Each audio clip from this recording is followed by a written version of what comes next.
Local customer bring in this particular machine here the other day. They had an issue with loading up on oil. It's fairly common on some of the older Polarises, and I've even seen it in Yamahas and other two-strokes that have oil injection system.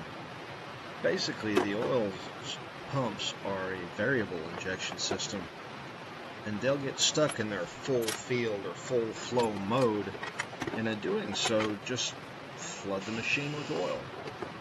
Now, there's a kit. Because the way that two-strokes work, you don't want to have any air leaks in your crankcase or anything like that. So there's a kit with a little block-off plate, and that's what we're doing today. Go through here, pull the plastics, pull the air box, start getting the carburetor off. I love these time-lapse things. It's kind of like mechanics and repair for people with attention deficit issues. And I are one. We go ahead and those pinchers right there, man. If you don't have them fuel plant pliers, get them.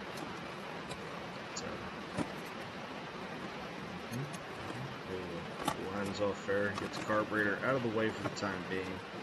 I want to go ahead and get all the lines and stuff out. Get everything out of the way.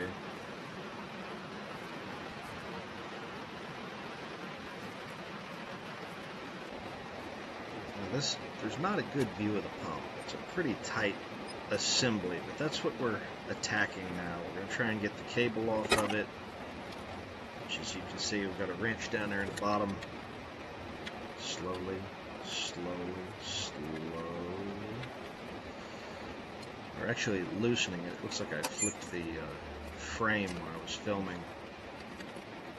So, but we are loosening that particular jam nut.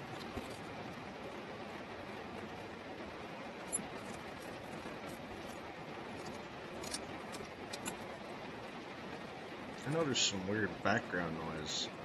You may notice, depending on what's left after the audio processing.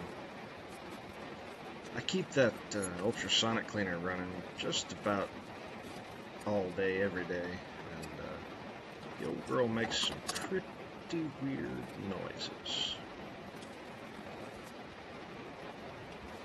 So we've got all our tubing off, the tubing that runs from the oil tank to the oil injection pump. Now we're going to try and get a powered ratchet in there, and it just does not fit. The head's just a little too thick. The socket's just a little too long, the bit's just a little too long. It's tight in there between the gear case and everything else, and that uses a Phillips head screw down in there. But this little ratcheting in wrench thing, this works pretty slick. I think I got this from Matco a couple of years ago, but it turns out there's several different places you can buy it, and it was probably just a rebrand of one of the Chinesium ones anyways. It's actually the second one I bought. I bought the first one from the Matco guy, and he wouldn't take it back. So when I junked the ratchet assembly in it, he wouldn't have it. He didn't want to undo it. So I got those loose, getting the screws out. Those screws must be 8 foot long with the position that they're in. They just feel like they take forever to get in there. Get out of there.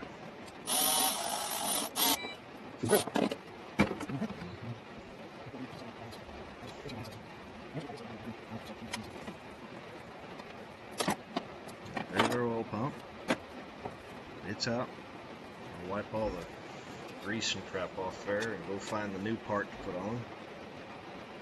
And that's the new plate. And it does have, I don't know if you saw, there's an O-ring. Tried to show you that. But anyways, the O-ring goes on there. That O-ring is just stupid important, and it should probably use a little bit of grease to hold that on, but it's on. It comes with new hardware, new Allen head bolts. That O-ring, that's the important part.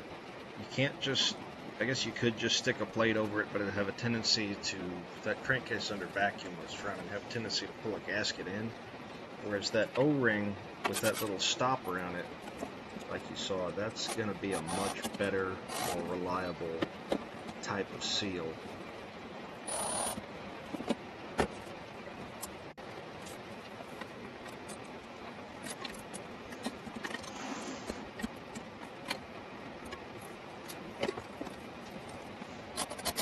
I'm trying to get everything tightened up right here and get back to it on the getting this plate in. Ended up having to tighten that up by hand, which is fine.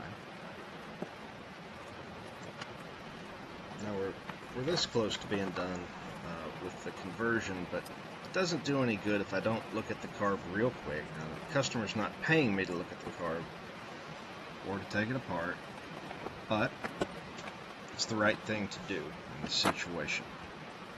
If I were to put the oil injection kit on and not make sure that the carb is clean, the jets are clean, the floats are sealing, I'd kind of be doing an injustice to the customer at that point, because I would be taking money to get them a running machine and not be delivering a running machine. You can see that's got the split floats. A lot of the old Polaris stuff had that, and one of the popular Harley-Davidson modifications was to take the big snowmobile Makunis that had the split floats like that and put them on the Sportsters. So Branch made an intake that would allow that to happen.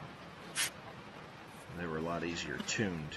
Some of the old Harley carbs had a cast jet, and you would have to just ream it out or drill it out in order to change it, whereas all the Makunis had a fully adjustable jet. Run these reamers. I love these cast reamers. These are great. Run those through there. Make sure everything's just clean. Just until you start to skim the edges of it.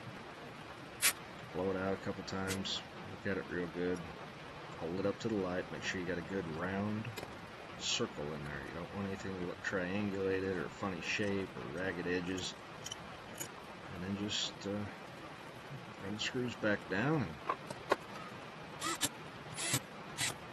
I don't usually tighten anything on or break loose anything with that little impact. It just saves me the vast majority of the turns with the screwdriver, which I'm hoping will save me from carpal tunnel one of these days.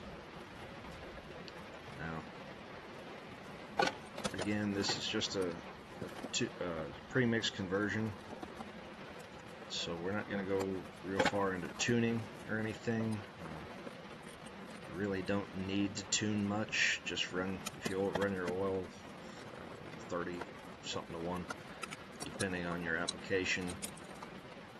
You can put a larger jet in it, but you really don't need to. That's it, man. We slapped the carb back on her, and I'm not going to go over the reassembly on this, but it'll actually rev up some now, and customer, I assume, will be happy when they come pick it up. Have a great day.